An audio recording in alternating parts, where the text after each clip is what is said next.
बिस्मिल्लाहिर्रहमानिर्रहीम। अस्सलाम वालेकुम। इनसाइट्स विद उबैद भट्टी में आपको खुशामदीद। 8 मार्च को औरत मार्च हुआ। हर साल होता है, गुज़श्ता 3-4 साल से ख़ास तौर पे हो रहा है। और जिस तरह के नारे वो लोग लगाते हैं या जो पेनाफ्लेक्स या पोस्टर प्ले कार्ड्स वगैरह लेकर आते हैं, उनमें बहुत सारे तो वो होते हैं जो वाकई ही औरत के मसाइल को उजागर कर रहे होते हैं, लेकिन बहुत सारे ऐसे होते हैं जो कि रद्द अमल पर मबनी होते हैं और उन पर ऐसे अल्फाज लिखे होते हैं जिसकी वजह से पाकिस्तान का जो माशरा है, इसमें ज़ाहिर है बहुत सारे लोगों के जज्बात जो हैं, मेजॉरिटी के वो सेंटिमेंट्स मजहबी होते हैं और यहाँ आवाम मज़हब के साथ बहुत ज़्यादा अटैच्ड है। तो उस वजह से उन लोगों को उससे बड़ा मसला होता है और शदीद एतराज़ भी सामने आता है। और बहुत सारे लोग इस चीज़ पर एतराज़ उठाते हैं कि औरत मार्च जो है ये बैरूनी फंडेड है और ये बैरूनी एजेंडे पर अमल पैरा है, तो इस पर पाबंदी लगाई जाए। अब की बार 2021 का जो औरत मार्च हुआ, इसमें भी बहुत सारे ऐसे प्लेकार्ड सामने आए और उनके ऊपर बड़ी कह लें नाजेबा या गैर मौजू किस्म के अल्फाज और नारे दर्ज थे, जिस वजह से एक रद्द अमल आवाम के अंदर भी पैदा हुआ। और इसका नुकसान ये होता है कि जो हकीकी मसाइल हैं ख़वातीन के, उनकी तरफ से तवज्जो हट कर ये मामला जो है वो रद्द अमल की तरफ चला जाता है। जिस तरह वो रद्द अमल दिखाते हैं, इसी तरह आवाम भी रद्द अमल दिखाना शुरू कर देती है। अब इस वक्त सूरत हाल ये है कि एक वीडियो सोशल मीडिया पर वायरल हुई है। कराची में जो औरत मार्च का जो रैली हुई या कोई एक इकट्ठ हुआ था, उसके अंदर की एक वीडियो जो है वो सामने आई सोशल मीडिया पर, जिसके अंदर मुबैना तौर पर ये लग रहा है कि उन्होंने जो अल्फाज अदा किए हैं वो दीन इस्लाम, अल्लाह और रसूल के ख़िलाफ़ हैं। तो उसके बाद सोशल मीडिया पर उनके ख़िलाफ़ ट्रेंड चलना शुरू हो गए और बहुत सारे लोग मुतालबा कर रहे हैं कि इनके ख़िलाफ़ 295C का मुकदमा यानी तौहीन रिसालत का मुकदमा दायर किया जाए, तौहीन मज़हब का मुकदमा दायर किया जाए। उसके ऊपर बहुत सारे लोगों ने ट्वीट्स भी की, जिनमें बड़े बड़े नाम सहाफ़ी शामिल हैं, एक्टिविस्ट भी शामिल हैं। फिर उनकी वजाहत में बहुत सारे लोग सामने आए हैं इस वीडियो पे और इनके प्लेकार्ड्स के ऊपर बात करने से पहले। और दूसरा, क्या ये औरत मार्च जो है ये बैरूनी फंडेड है और इनका पीपल्स पार्टी के साथ क्या ताल्लुक़ है, और मजहबी जमातें इस पर ख़ामोश क्यों हैं, और ये पाकिस्तान के ख़िलाफ़ किस तरह से अपने जो एक मकासद थे उनको टर्न करके पाकिस्तान मुखालिफ करता जा रहा है। उसके ऊपर बात करने से पहले मैं थोड़ा सा अपना मुद्दा आपके सामने रखता हूँ। इस बात में कोई शक नहीं है कि पाकिस्तान के अंदर ख़वातीन के साथ जुल्म होता है। आप इसको तस्लीम करें या ना करें, आपके घर में नहीं होता, आप पढ़े लिखे हैं या आप सेंसिबल हैं, आपको अल्लाह और रसूल का कोई खौफ है या आपको इंसानियत का कुछ पास है, तो इसका ये मतलब नहीं है कि पाकिस्तान में ख़वातीन पर जुल्म नहीं होता। हमारे मुल्क में ही वो लोग मौजूद हैं जो कारोकारी के नाम पर ख़वातीन को मार देते हैं। मामूली सी इज़्ज़त के नाम पर ख़वातीन को कत्ल कर दिया जाता है, उनकी खुशी का नहीं पूछा जाता, उनकी मर्ज़ी के बगैर उनकी शादी की जाती है, जायदाद के अंदर उनका हक़ मारा जाता है, माँ बाप उनको हक़ नहीं देते या भाई उनका हक़ मार लेते हैं। ऐसे एक नहीं हज़ारों लाखों वाक़यात हैं। ख़वातीन को जला दिया जाता है, उनके नाक, मुँह, कान और इस तरह उनके हाथ काट दिए जाते हैं। मामूली सी बात पर गोली मार दी जाती है। थप्पड़ मारना तो बहुत सारी मामूली चीज़ है कि अक्सर घरों में ये वाक़यात होते हैं कि शोहर जो है वो बीवी को पीटता है, बहनों को लोग पीट देते हैं, यहाँ तक कि माँ को पीट देते हैं, गोली मार देते हैं। एक नहीं इतने वाक़यात हैं कि आप इसको डिनाई नहीं कर सकते। औरत के मसाइल वाकई ही जनमन हैं, उनको वाकई ही बहुत सारे हमारी सोसाइटी के ऐसे लोग हैं, पढ़े लिखे भी उनमें शामिल हैं, कई जो पढ़ लिख कर भी अनपढ़ होते हैं, या इसके अलावा वो लोग जिनको शऊर नहीं है, जिनको पता नहीं है कि क्या करना चाहिए और क्या नहीं, तो वो लोग इस तरह से करते हैं। फिर उसके बाद अक्सर हमें सोशल मीडिया पर कोई वीडियो या कोई तस्वीर वायरल हुई मिलती है कि कोई अमीर फैमिली किसी रेस्टोरेंट में बैठी खाना खा रही है और उनकी कोई नौकरानी जो है वो उन्होंने उसको साइड पे बिठाया होता है और वो बेचारी मुंह उठाकर देख रही होती है। तो ऐसे वाक़यात पर हम सब रद्द अमल देते हैं कि ये इंसानियत किस तरह की है। फिर बहुत सारे वाक़यात ऐसे लाहौर के अंदर भी हुए, इस्लामाबाद में, कराची में, कि काम करने के लिए कोई छोटी उम्र की बच्ची रखी हुई थी और उसको तशद्दुद कर करके जान से ही मार दिया गया, या उन पर इतना तशद्दुद उस पर किया गया कि वो ज़िंदगी और मौत की कशमकश में मुब्तला हो गई। तो मुद्दा ये है कि औरत के ऊपर होने वाले जो जुल्म हैं वो रियलिटी हैं, इस बात में कोई दो राय नहीं है कि जुल्म होता है। इसी तरह इस बात में भी कोई दो राय नहीं है कि पाकिस्तान के अंदर बहुत सारे ऐसे लोग, ऐसी फैमिलीज़ मौजूद हैं जो कि ख़वातीन को बहुत इज़्ज़त देती हैं, अपनी ख़वातीन जो होती हैं उनको पढ़ाते लिखाते हैं, आला तालीम देते हैं, उनकी खुशी की खातिर उनकी मर्ज़ी से उनकी शादी की जाती है, उनको जायदाद में हिस्सा भी दिया जाता है और उनके जितने भी हकूक़ हैं उनका ख्याल रखा जाता है। अब इस्लाम ने जो हमें कहा गया है कि औरत के जो हकूक़ हैं उसको जो देने हैं, इसके ऊपर रहने की बजाय एक तबका इस तरफ है, एक तबका इस तरफ है। एतदाल के ऊपर बहुत थोड़े सारे लोग हैं। इस बात को हमें एडमिट करना होगा। हम अपनी ज़ाती ज़िंदगियों को देख लें कि हम मर्द हजरात जो हैं, पाकिस्तान एक मेल डोमिनेंट सोसाइटी है, तो हम मर्द हजरात ही दीन पर कितना अमल करते हैं, दीन ने जो हमें कहा है हम उस पर कितना अमल करते हैं। हम अगर अपने गिरबान में झांक कर देख लें तो फिर हमें इस तरह की रियलिटीज़ को डिनाई करने की ज़रूरत नहीं रहेगी। बहुत सारे लोग हैं करते हैं। इससे कतन ये मतलब ना लिया जाए कि लोग पाकिस्तान में इस्लाम पर अमल नहीं करते या इस्लाम की कही गई अहकामात जो हैं उन पर अमल नहीं करते या इस्लाम ने जो हक़ दिया है औरत को उस पर अमल नहीं करते। करते हैं, लेकिन बहुत सारे लोग हैं नहीं भी करते। आप अपने इर्द गिर्द देख लें, ख़ास तौर पे गरीब फैमिलीज़ जो हैं, जो अनपढ़ फैमिलीज़ हैं, उनमें मैंने खुद अपनी आंखों से देखा है ख़वातीन को मारना, उनको पीटना, उनको गालियाँ देना, उसके बाद उनके जायज़ हकूक़ उनको ना देना। फिर अपनी औलाद के साथ भी लोग इसी तरह करते हैं। मैंने बेटियों को मारते हुए देखा है, बाप को, माँ को, फिर भाइयों को, फिर इसी तरह कत्ल होते हुए बहुत सारे ऐसे वाक़यात देखे हैं। नौकरानियों के साथ जुल्म होते बड़ा देखा है। तो बहुत सारी ऐसी चीज़ें हैं, मतलब उसमें कोई मजहबी हो या ना हो, इस चीज़ से हट कर, क्योंकि औरत मार्च वालों का मसला ये है कि वो हर चीज़ मज़हब के साथ जोड़ देते हैं। मजहबी लोग शिद्दत पसंद हैं, तो आम जो मज़हब के बगैर लोग हैं, जो जिन्हें मज़हब से कोई लेना देना नहीं होता, वो लोग भी इसी तरह से हैं। दरअसल इन चीज़ों का ताल्लुक़ शऊर से है, आपकी इंसानियत और अखलाकियात से होता है, सिर्फ मज़हब से नहीं होता। हाँ, अलबत्ता मजहबी होने के बाद आप मजहबी हुलिये में हैं या आपने मज़हब को पढ़ रखा है और उसके बाद अगर आप ऐसा नहीं करते तो फिर उस पर तनकीद ज़्यादा होती है, वो ज़्यादा प्रोमिनेंट होता है, हाईलाइट होता है। बिल्कुल इसी तरह जैसे कोई पढ़ा लिखा बंदा कोई फजूल हरकत करे तो हम उसे कहते हैं कि क्या फ़ायदा तेरे पढ़े लिखे होने का, तूने पढ़े लिखे होकर इस तरह किया। कोई अनपढ़ करता, कोई जाहिल करता तो उसकी बात और थी।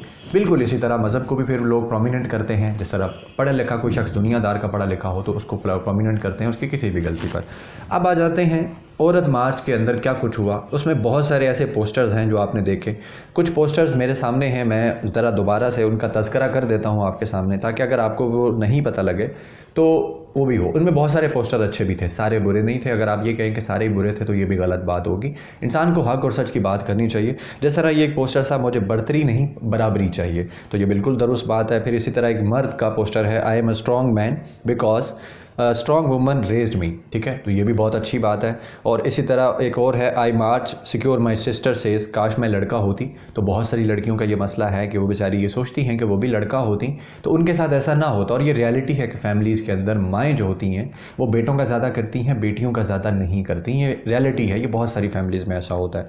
अच्छा, फिर उसके बाद और बहुत सारे इस तरह के, जैसे बेटियों को पढ़ाने से महरूम रखोगे फिर आगे कैसे बढ़ोगे, तो ये बहुत अच्छी बात है। ख़वातीन को पढ़ाई से रोका जाता है बहुत सारी फैमिलीज़ में, तो ये भी एक गलत चीज़ है। फिर उसके बाद जो काबिल एतराज़ मुझे लगा उसमें था माँ का, नानी का, दादी का, सबका बदला लेंगे। मुमकिन है इसके पीछे कोई ऐसी फैमिली या ऐसा बैकग्राउंड हो कि जिसमें माँ, नानी, दादी के साथ सबके साथ सेम रवैया रहा हो, तो उस पर ये कह रही हो। लेकिन इसका कतई ये मतलब नहीं है कि सबके साथ ही ऐसा होता है।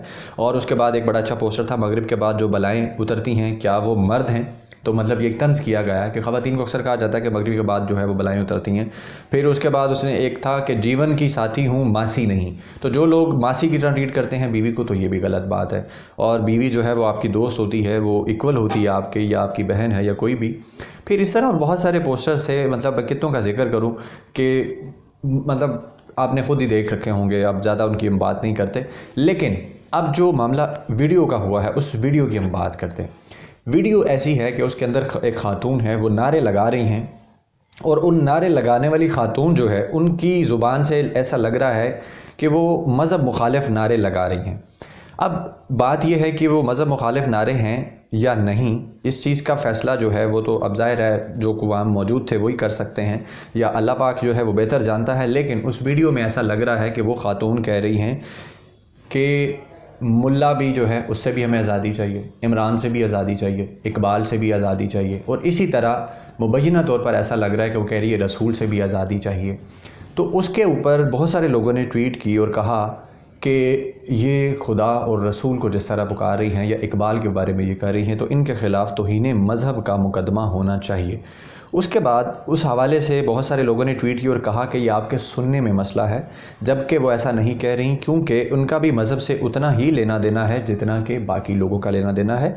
वो जहाँ पे औलिया आपको लग रहा है वो औरिया कह रही है, और जहाँ पे रसूल कह रही है उसका मतलब है कि वो फजलू कह रही है। और कुछ लोगों का कहना था कि वो अंसार अब्बासी कह रही है। और फिर उसके बाद चलें ठीक है, मान लिया कि अंसार अब्बासी है या वो है, लेकिन ये जो इकबाल का नाम लिया गया और इमरान ने आपको क्या कहा है? मतलब एक बात है कि आपकी आज़ादी में इमरान खान का क्या कसूर है कि वो आपकी आज़ादी जो रोक रहा है। इमरान के बारे में तो बहुत सारे लोग कहते थे कि वो तो यहूदी एजेंडा है, वो तो वेस्टर्न एजेंडा पाकिस्तान में नाफिज कर रहा है। तो फिर औरत मार्च वालों को इमरान से क्या मसला है? इकबाल से तो समझ आता है ना कि इकबालियात जो है और वो सब कुछ है, उसके ऊपर तो इन लोगों को बहुत सारा मसला हो सकता है, लेकिन इमरान खान की तो मुझे खैर समझ नहीं है। फिर उसके बाद अगर एक लम्हे को हम मान लेते हैं कि इन्होंने अल्लाह और रसूल का नहीं कहा, जिस तरह ये कहा जा रहा है कि जी उन्होंने उससे आज़ादी मांगने का कहा है, और अंसार अब्बासी ने उस पर ट्वीट की है, मैं उस ट्वीट पे भी आता हूँ, और उसके बाद जो दीगर लोगों ने उस पर वजाहती ट्वीट की है उसकी भी हम बात कर लेंगे। लेकिन मैं आपको थोड़ी सी वो वीडियो सुना देता हूँ, मुमकिन है मुझे उसमें कुछ गलत सुनाई दिया हो, आप उसमें सुन लें।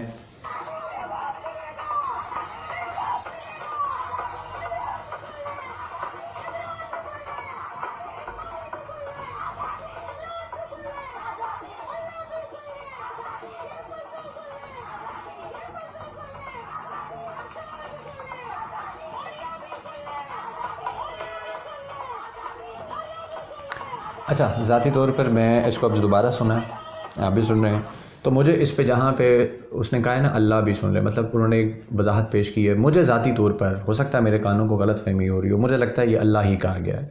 हाँ, अलबत्ता जो आगे लफ्ज़ आया है रसूल वाला, मुमकिन है वो फजलू कहा हो, फिर उसके बाद जो औलिया लग रहा है वो मुमकिन है कि वो उस पर उन्होंने ओरिया कहा हो, क्योंकि ओरिया के साथ काफ़ी इनका इशू है और ओरिया के साथ जिस तरह के मामलात इनके चल रहे हैं वो भी हो सकता है। लेकिन ये भी कोई तरीक़ेकार नहीं है कि आप रद्द-ए-अमल में इस हद तक जाएँ कि उसके बाद फिर लोग आपके बारे में इस तरह से करें। खैर, ये तो सारी बातें हो गई कि वजाहतें आ रही हैं, ट्वीट्स की जा रही हैं, सब कुछ। लेकिन अब हम बात कर लेते हैं मरकज़ी मुद्दे की कि औरत मार्च वालों का असल में जो इनका मुद्दा है वो क्या है। एक तो ये चीज़, फ्रांस का झंडा लेकर आए, क्यों भाई, मकसद क्या है? ऑर्गेनाइजर्स को चाहिए था कि रोकते, कि आपको पहले पता है कि इस वक्त क्या मामला चल रहे हैं फ्रांस के साथ, पाकिस्तान के और मुसलमानों का कितना मामला है। फिर उसके बाद आप ये देखें कि करक में कुछ अर्सा पहले करक में एक मंदिर जो था वो गिराया था जमीयत उलमा इस्लाम फजल रहमान के लोगों ने, उसके ऊपर औरत मार्च वाले खामोश रहे, उन्होंने नहीं बोले। उसकी वजह क्या है कि इस वक्त फजल रहमान पीपल्स पार्टी के साथ जुड़े हुए हैं और उनके इत्तेहादी हैं, और उसके बाद नून लीग के साथ भी हैं, यानी PDM के अंदर शामिल है। जब से फजल रहमान PDM के हामी बने हैं, ये मारवी सरमत, गुल बुखारी और ये जितने बड़े बड़े नाम हैं लिबरल ख़वातीन के, रीमा उमर, बेनज़ीर शाह और ये सारी जितनी, पहले ये फजल रहमान को बुरा भला कहते थे मज़हब के नाम पर, अब ये एक लफ्ज़ नहीं बोलते उनके ख़िलाफ़। यहाँ से इनकी मुनाफ़कत आया होती है। वो कर्क मंदिर वाला मामला भी आपके सामने है। फिर JUI के एक लीडर ने 14 साल बच्ची से शादी की, उसके ऊपर फवाद चौधरी ने असम्बली में आवाज़ भी उठाई, उसके ऊपर ये लोग नहीं बोले, बिल्कुल खामोश हैं। इन्होंने जो अभी अपना एलामिया जारी किया उसमें भी ये जिक्र नहीं है।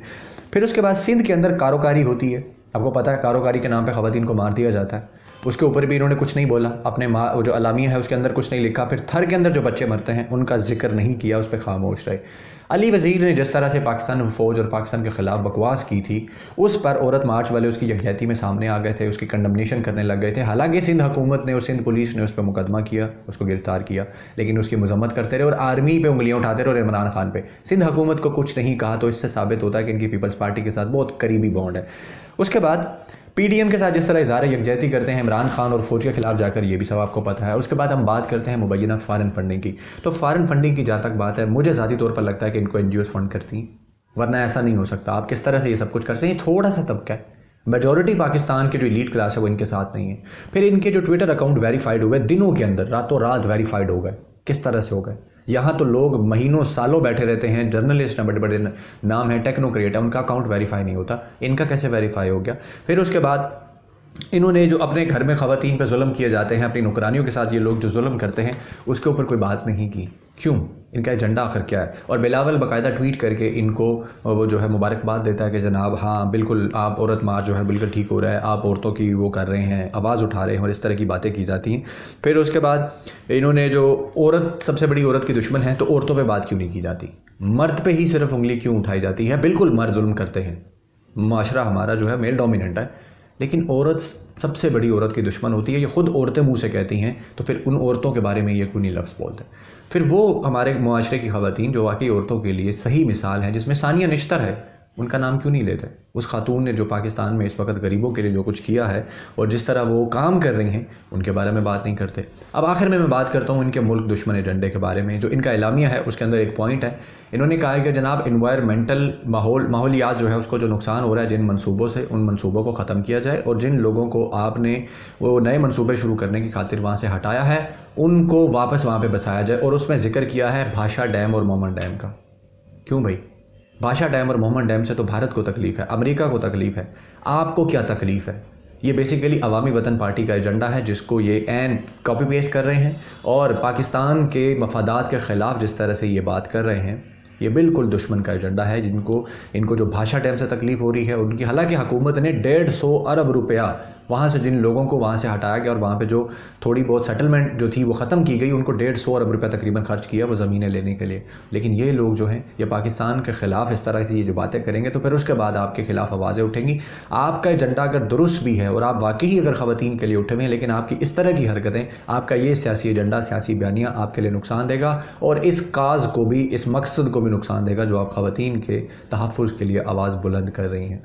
तो मेरा ख़्याल है इस तरह से नहीं होना चाहिए। ये जो बातें हो रही हैं, जिस तरह के प्ले कार्ड्स आपके उसमें आते हैं, जिस तरह वो बेहुदा डांस किया गया, आपको डांस की इजाज़त तो ऑलरेडी है, आप हर जगह डांस कर सकते हैं, बहुत सारी ख़वातीन करती हैं, पैंट भी पहनती हैं, सब कुछ करती हैं, आपकी मर्ज़ी है। लेकिन जिस तरह की रद्द-ए-अमल की चीज़ें आप कर रहे हैं तो ये बहुत ज़्यादा इस माशरे के लिए भी नुकसानदेह हैं, क्योंकि पाकिस्तान एक मजहबी सोसाइटी है।